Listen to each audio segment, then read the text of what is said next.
এই যে বন্ড দেওয়ানবাগির এখানে বন্ড দেওয়ানবাগির যে আস্তানাটা, এটা মদনপুর বন্দর নারায়ণগঞ্জ পড়ছে।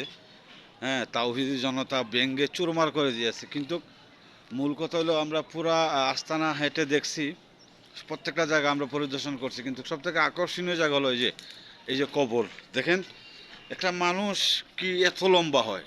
এই যে দেখেন, আমার ক্যামেরা ধরতেছে না, এই যে এই ওখান থেকে এই যে দেখেন কত লম্বা করছে মাজারটা। হ্যাঁ, তো মানুষ মাজার বলতে কবর যেটা, দেখেন কত লম্বা, এই যে ওখান থেকে কত লম্বা। দুইটা মাজার আছে এই জায়গায়।